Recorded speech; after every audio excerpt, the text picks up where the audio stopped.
AITA for wanting to divorce my husband over a birthday party and cake. I, 40F, have been married to my husband Sam, 41M, for 10 years. We have 4 children, 22, 16, 14 and 11. And up until the last few months, I genuinely thought that we could work through anything. This is not the only situation that has happened in the last few years, just the one that finally broke me. I recently had a birthday and Sam planned a surprise birthday party for me. He spilled the beans to me 3 days before the party, and I thought it was adorable that he was so excited about the party that he couldn't contain himself. I wish this was the case. Instead, he told me that I needed to help him clean the house to get it ready for my party. Yes, you read that right.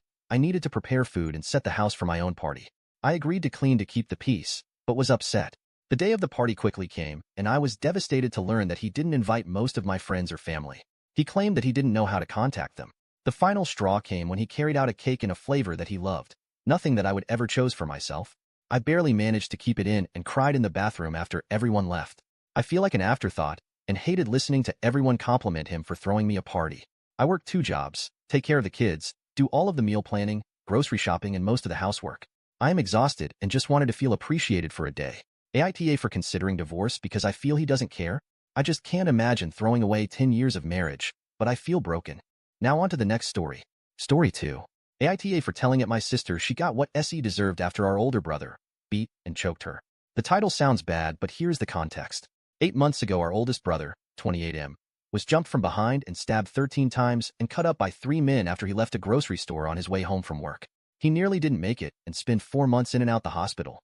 They stole his phone, wallet, everything he had on him, and took the car as well, skipping all the legal stuff. So far, only one of the men responsible has been caught when he tried to pawn some of my brother's things. After my brother got discharged from the hospital, he moved back in with our parents. All 3 of us kids are living with our parents at the moment. My sister is 20F, I'm 21M, and obviously my brother 28M. Due to what happened, my brother developed PTSD and has been diagnosed with PTSD. It was so bad that he couldn't allow anyone to walk behind him at all. He didn't even want to leave the house.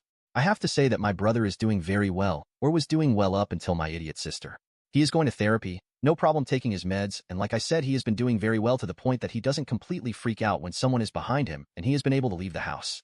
Although he still completely avoids grocery stores at the moment, and sometimes still hyperventilate if we have to stop somewhere at night, but he is working on it and is getting better. I have to give it to his therapist, that lady is amazing. She has even helped the family and his girlfriend understand better, and giving us the knowledge and tools to assist my brother better. This is what happened. A little more than a week ago, my brother came home around 8 p.m. after visiting his girlfriend. My idiot sister thought it would be a good idea to hide behind the front door in the dark and jump on my brother from behind when he entered the house. I didn't witness everything, and I have pieced everything together from what I did see and what I was told. My brother freaked out and slammed my sister against the wall, choking her, and punched her repeatedly. I don't know how many times he punched her, but my sister has a broken nose, busted eye socket, swollen face, and some brushed ribs. All we hear that night was screaming, and me and our dad running downstairs seeing my brother having my sister against the wall choking her. I only saw 2 punches out of all the punches.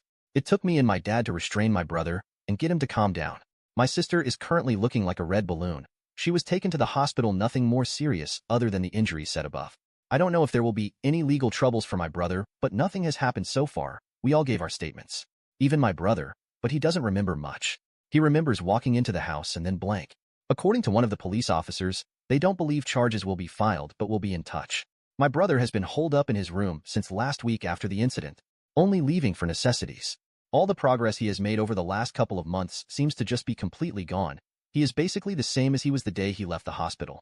I overheard my sister in our living room this morning on the phone. I don't know who she was talking to, but all I could hear from my sister is her complaining about being hurt.